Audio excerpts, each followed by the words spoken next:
Dear friends, என் பெயர் முரஹரி. வயது 82. நான் 1943ஆம் ஆண்டு பிறந்தேன்.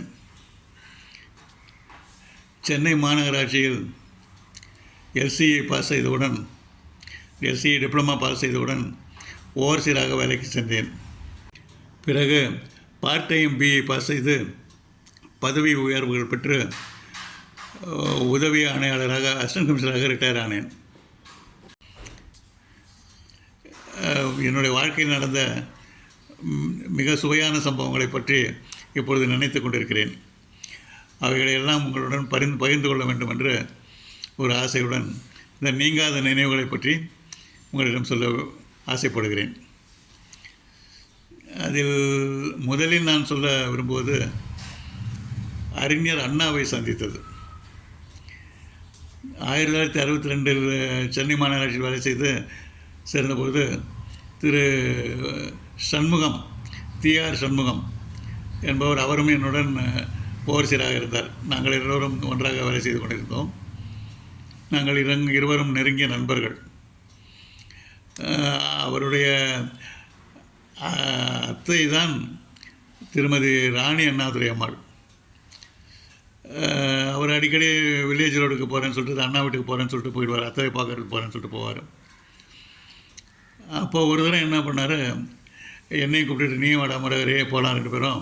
அங்கே அண்ணா வீட்டில் வந்து ஏதோ ஒரு ரூம் ஒன்று எக்ஸ்ட்ராவாக மாடியில் போடணும்னு சொல்கிறாங்க, நம்ம 2 பேரும் போய் பார்த்துட்டு வரலாம் அப்படின்னு சொல்லிட்டு கூப்பிட்டு போனார். அங்கே வில்லேஜ் ரோட்டில் போனோம். நுங்கம்பாக்கம் ரோடு பக்கத்துலேயே, அந்த பக்கத்தில் பின்னால் இருக்குது நுங்க வில்லேஜ் ரோடு. அங்கே மாடியில் இருந்தார் அண்ணா. நாங்கள் போனோம், மாடியில் போனோன்னா ஹாலில் உட்காந்தார் அண்ணா, பனியன் போட்டுட்டு உட்காந்தார். சண்முகம் போய்ட்டு நீர்டா நான் போய் அத்தைக்கிட்ட பேசிட்டு வரேன்னு சொல்லிட்டு போயிட்டார். அண்ணா என்னை பார்த்து உட்காருங்க தம்பி அப்படின்னாரு. சரின்னு சொல்லிட்டு உட்காந்தேன்.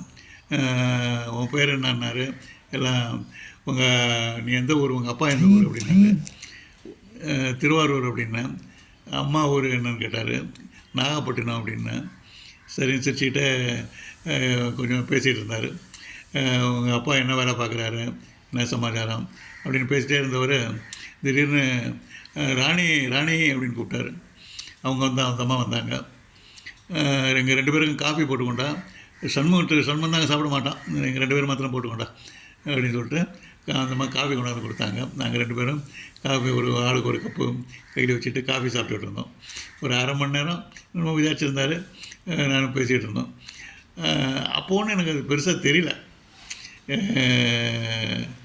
அப்புறம் நாங்கள் வெளியில் வந்தோம். அப்புறம் ரூமெல்லாம் அரேஞ்ச் பண்ணி போட்டோம். சண்முகம் தான் நான் கட்டினார், எல்லாத்தையும் முடிச்சுட்டு வந்தோம்.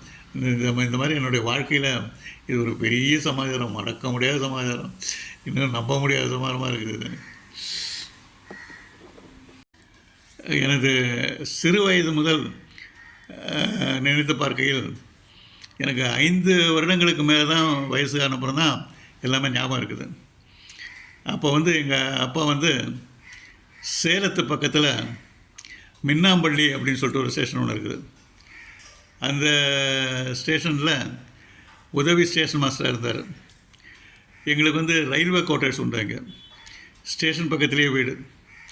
அங்கே தான் நாங்கள் இருப்போம். ஏன்னா அவசரத்துக்கு ஸ்டேஷன் மாஸ்டர் நான் டியூட்டிக்கு வரணும்னு சொல்லிட்டு அங்கேயே தான் இருக்கணும், பக்கத்துலேயே தான் இருக்கணும், ஸ்டேஷன் பக்கத்துலேயே தான் இருக்கணும், குவார்ட்டர்ஸில் தான் இருக்கணும். அந்த மாதிரி இருக்கிறப்போ எனக்கு நல்லா ஞாபகம், நான் போய் பொழுது போகலைன்னா அந்த ஸ்டேஷன் ரயில்வே பிளாட்ஃபார்மில் போய் லீவு நாட்களில் போய் உட்காந்துட்டு இருப்பேன். அப்போ அங்கே அப்போ சுதந்திரம் வரல, இந்தியாவுக்கு சுதந்திரம் வரல.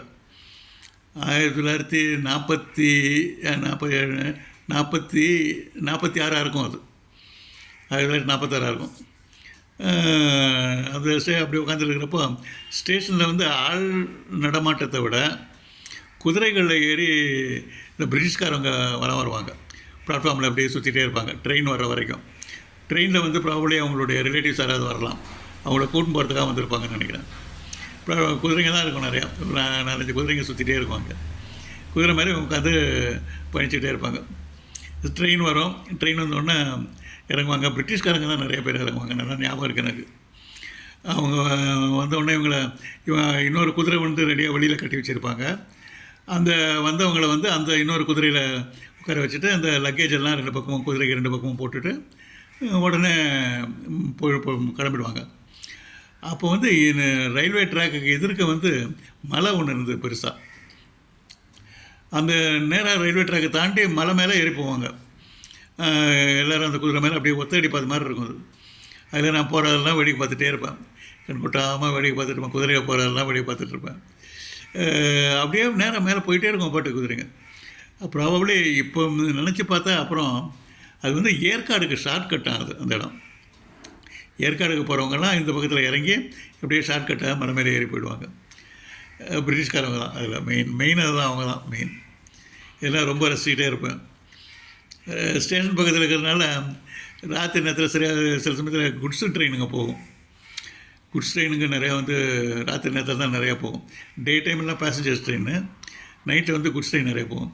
அதில் வந்து குட்ஸ் ட்ரெயின் சத்தம் கேட்டதுன்னா எழுந்து நின்று ஜன்னல் வழியாக எத்தனை ஒரு இன்ஜினுக்கு அப்புறம் எத்தனை பெட்டிங்க குட்ஸ் இருக்குது, பெட்டிங்க இருக்குது அப்படின்னு சொல்லிட்டு எண்ணிகிட்டே இருப்பேன். கிட்டத்தட்ட 88, 90 வரைக்கும் வரும் குட்ஸ் ட்ரெயின் போகும். அவ்வளோ லக்கேஜெல்லாம் சுமந்துட்டு போகும் நைட் டைமில்.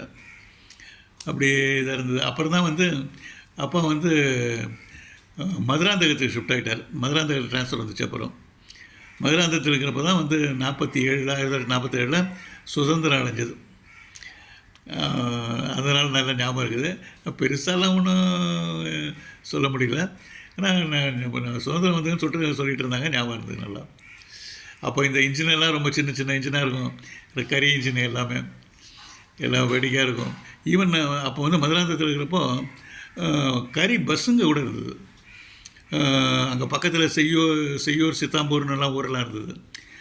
நம்ம சென்னை போகிற வண்டிங்கள்லாம், மெட்ராஸ் போகிற வண்டிங்கள்லாம் அப்போல்லாம் மதுராந்தகத்துக்கு வந்து விடி கிளம்புற ஒரு 4:30 மணி 3:30 மணிக்கு வரும். அப்போ தான் ஸ்டேஷன் எக்மோர் போய் சேரத்துக்கு அவங்களுக்கு வந்து 6 மணி ஆகும் டைம் கபடி கிளம்புற.